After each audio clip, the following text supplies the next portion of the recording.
توکلت علیک یا رب العالمین. اس سوال کے جواب میں کیا کہوں، کوئی بہت بڑا مفتی یا عالم ہونے کی ضرورت نہیں ہے. بنیادی طور پر آپ اس کیس کو جیسے بھی توڑے مڑوڑے بات زنا پر آ جاتی ہے. عدت کے اندر نکاح کیا، بالفاظ دیگر ایک دھوکے سے اپنے لیے زنا کے مواقع کو ہموار کیا، تو وزن کس بات پر آئے گا؟ یعنی ملزم اور ملزمہ پر آپ حدود آرڈیننس لگا رہے ہیں کہ وہ زانی ہیں. اب وہاں پر یہ 14 سال کی سزا کہاں سے آ گئی بھائی؟ سپریم کورٹ نے 90 دن کی مدت کا کہا ہوا ہے. سپریم کورٹ یہ 90 دن کی مدت کہاں سے لے آیا؟ اب آپ 100 دن اور 90 دن اور 4 حیض اور 3 حیض کے چکر میں پڑ جائیں گے. بقول ایک کورسپونڈنٹ کے میں سن رہا تھا کہ یہ بات تو ایسی ہے کہ اگر میں بات کروں گا تو اس میں سینسر آ جائے گا، ہماری پکڑ ہو جائے گی، تو اس کیس پہ میں کیا بات کروں؟ یقیناً ان کا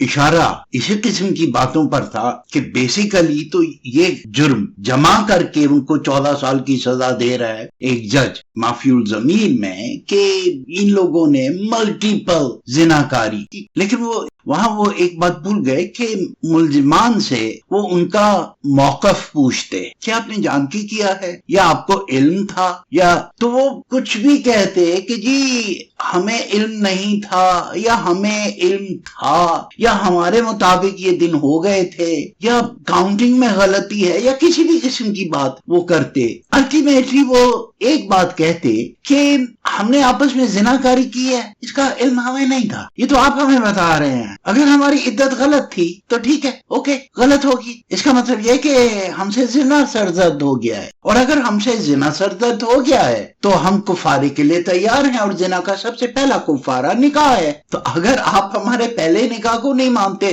تو حضور ہم آپ کی عدالت میں موجود ہیں، ہمارا نکاح کرا دیجئے. اللہ خیر صلی اللہ. اس میں یہ 14 سال اور اتنی لمبی چوڑی ڈرامے بازیوں کی کیا ضرورت؟ مانیکا کا صاحب کا تو پہلے ہی بیان قلعدم ہو جاتا ہے کہ انہوں نے اسی قسم کا بیان اللہ کو حاضر اور ناظر جان کر پہلے دیا ہے، اور بیوی کے حق میں دیا ہے کہ ان سے زیادہ پارسا خاتون اس دنیا میں نہیں ہے. آج یقیناً ان کے انڈر ویئرز میں بھی بجلی کی تاریں ہوں گی، جو ہمیں بہت سارے لوگوں سے پتہ چل چکا ہے جنہوں نے آ کے پریس کانفرنسز کی. تو بہرحال واللہ عالم الصواب، اصل بہرحال اللہ کو ہے. میرے نزدیک اگر وہ حقیقتاً مجرمین بھی ہیں تب بھی ان کے لیے کفارے کا راستہ اب بھی کھلا ہے. انہیں علیحدہ علیحدہ بند کرنے کے بجائے دو گواہان کی موجودگی میں اسرار نو ان سے پوچھا جا سکتا ہے. اور اگر آپ سمجھتے ہیں کہ یہ تجدید نکاح ہے تو نکاح ثانی ہے